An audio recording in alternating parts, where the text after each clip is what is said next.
تبارک و تعالیٰ ہم تمام کو تقوی اختیار کرنے کی توفیق عطا فرمائے، ہمارے اسلاف کے نقش قدم پر چلنے کی توفیق عطا فرمائے۔ میرے بھائیوں اور خواتین اسلام، اب صرف چند 3 تقریریں باقی رہ گئی ہیں، تھوڑا صبر سے بیٹھیں اور انشاءاللہ ہو سکے تو ہمارا پروگرام جتنا جلد ہو سکے اتنا جلد اختتام پذیر ہوگا۔ اس کے بعد میں دعوت دیتا ہوں کہ اسماء بنت حمید بادشاہ کہ جماعت دیوبند کی طالبان، ان کا عنوان ہے افسوس اور حسرت کا دن۔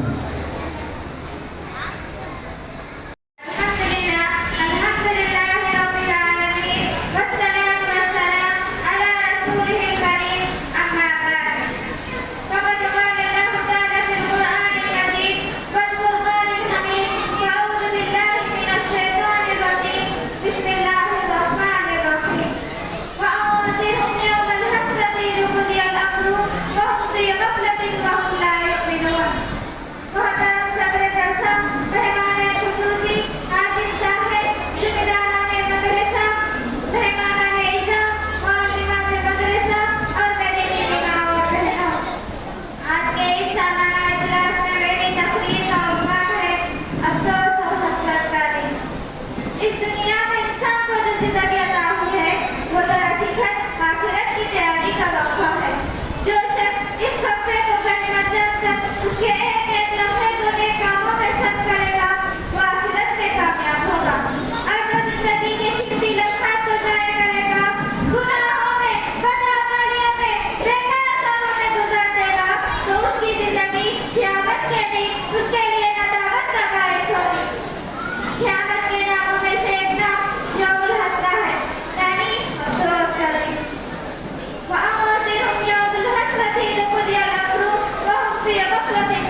افسوس اور حسرت کا دن ہے نا، قیامت کے دن کا ایک منظر یہ طالبہ پیش کر رہے تھے، اللہ نے جزاک عطا فرمائے، اور ہم تمام کو اس دن افسوس اور حسرت کرنے سے ہماری توبہ فرمائے۔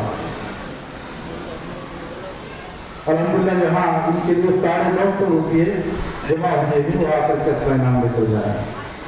اس کے بعد تقاریر میں اجلاس کی آخری تقریر ہے، اس کے بعد ایک مکالمہ، اس کے بعد ایک ترانہ۔ السلام علیکم ورحمۃ اللہ وبرکاتہ۔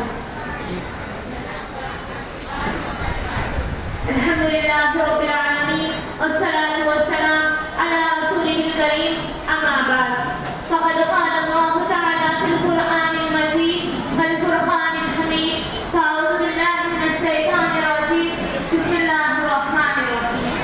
فأما من طغى وآثر الحیاة الدنیا فإن الجحیم هی المأوى۔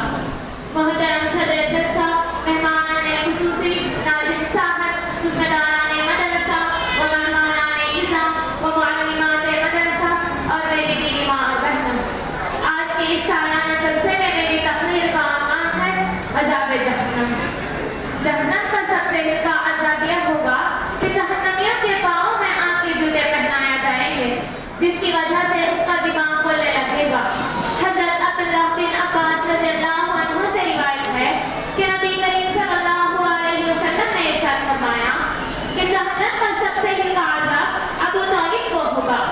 جہنم کے مختلف درجات ہیں، سب سے نچلے درجے میں شدید ترین عذاب ہوگا اور اوپر والے درجے میں کم تر درجے کا عذاب ہوگا۔ جہنم اللہ تعالیٰ کی ایک مخلوق ہے، قیامت کے دن جہنم کو لائی جائے گی، اس کے 70,000 لگام ہوں گے اور ہر لگام پر 70,000 فرشتے ہوں گے۔ الجحیم، جس کا معنی بھڑکتی ہوئی آگ کا گڑھا ہوگا، اللہ تعالیٰ سورۃ النازعات میں ارشاد فرماتا ہے، فاعوذ باللہ من الشیطان الرجیم، بسم اللہ الرحمن الرحیم۔ فأما من طغى وآثر الحیاة الدنیا فإن الجحیم هی المأوى۔ جس نے سرکشی اختیار کی اور دنیا کی زندگی کو ترجیح دی تو اس کا ٹھکانہ بھڑکتی ہوئی آگ کا گڑھا ہوگا۔ معزز سامعین و سامعات، جہنم میں گرنے والا خطر 70 سال کے بعد اس کے آخر تک پہنچتا ہے۔ جہنم کی گہرائی تمام آسمان اور زمین کے درمیانی فاصلے سے زیادہ ہے۔ جہنم سے بچنے کے لیے اللہ سے دعائیں کریں کہ ربنا اصرف عنا عذاب جہنم ان عذابها کان غراما انها ساءت مستقرا ومقاما۔ اے ہمارے رب، ہم سے جہنم کا عذاب پھیر دے، بے شک جہنم کا عذاب بہت ہی برا ٹھکانہ اور بہت ہی بری جگہ ہے۔ اللہ اکبر، جہنمیوں کو آگ کے لباس پہنایا جائیں گے اور جہنمیوں کو آرام کرنے کے لیے آگ کے بستر دیا جائے گا اور جہنمیوں کو اوڑھنے والا بچھونا صرف آگ کی آگ ہوگا اور جہنم میں جہنمیوں کے چہرے الٹ پلٹ کے بنے جائیں گے اور بعض کافروں پر آگ کے شعلے برسائے جائیں گے۔ معزز سامعین و سامعات، جو جہنم کی آگ دنیا کی آگ سے 70 درجے زیادہ گرم ہے۔ اللہ اکبر، جہنمیوں کو کھانے کے لیے کانٹے اور پینے کے لیے زہریلا پیپ اور خون دیا جائے گا۔ اے آگ کو جھٹلانے والوں، اے آگ کے بارے میں مذاق اڑانے والوں، اے آگ کے بارے میں شک میں بڑھنے والوں، اے آگ کے بارے میں ایمان رکھنے کے باوجود غفلت میں بڑھنے والوں، جب وہ آنکھوں کے سامنے بھڑکتی رہے گی اور خبر لانے والا بول رہا ہوگا، ھذہ النار التی کنتم بہا تکذبون، دیکھو یہ وہ آگ ہے جو تم لوگ جھٹلایا کرتے تھے۔ تو تمہارے پاس کیا جواب ہوگا؟ کہاں بھاگ جاؤ گے؟ کہاں پناہ مانگو گے؟ کس مشکل کشا کو لے آؤ گے؟ یا اسی ابلتی ہی آگ کے شعلوں پر چلنا قبول کرو گے؟ ویل یومئذ للمکذبین، تباہی ہوگی اس روز جھٹلانے والوں کے لیے۔ معزز سامعین و سامعات، ایک مرتبہ جبرائیل نے آپ صلی اللہ علیہ وسلم کو جہنم کے دردناک عذاب کے بارے میں بتائی تو آپ صلی اللہ علیہ وسلم اس بات کو سن کر 3 دن تک رویا کرتے تھے۔ جہنم کی آگ اتنی تیز ہے کہ اس کی ایک چنگھاری بھی دنیا کی طرف گر جائے تو ساری دنیا جل کر راکھ ہو جائے گی۔ معزز سامعین و سامعات، ذرا غور کیجیے، جب ہم اس دنیا کی آگ کو نہیں برداشت کر سکتے تو جہنم کی 70 درجے زیادہ تیز آگ کو کیسے برداشت کریں گے؟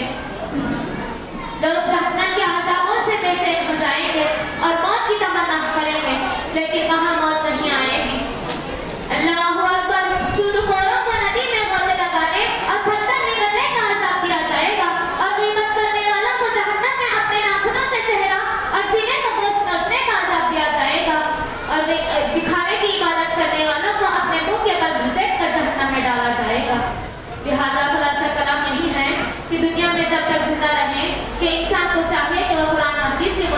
زندگی گزارے اور برائی سے بچے.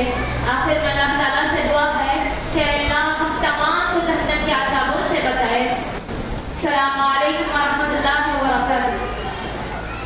آپ اندازہ لگائیے اور اللہ تعالیٰ ہم سب کو جہنم کے عذاب سے بچائے. یہاں اس تعلیمات کی تقریر سے خوش ہو کر کے اس کے بعد مکالمہ پیش کریں گے شیخ ارشیا ان کے ساتھی. وہ آئے اپنا مکالمہ پیش کریں. یہ تین اہم اصول ہے جس کو جاننا ہر انسان کے لیے بہت ضروری ہے. پہلا یہ ہے کہ اپنے رب کو جاننا, دوسرا یہ ہے کہ اپنے دین کو جاننا, تیسرا یہ ہے کہ اپنے نبی محمد صلی اللہ علیہ وسلم کو جاننا. دین اسلام کا مطلب یہ ہے کہ توحید کے ساتھ اللہ کے سامنے جھک جانا اور اطاعت کے ساتھ اس کی خدمت کرنا. توحید کا مطلب یہ ہے کہ اللہ کو ایک جاننا, اسی لیے ہمیں پیدا کیا گیا ہے. جیسا کہ اللہ تعالیٰ کا فرمان ہے وَمَا خَلَقْتُ الْجِنَّ وَالْإِنسَ إِلَّا لِيَعْبُدُونِ, میں نے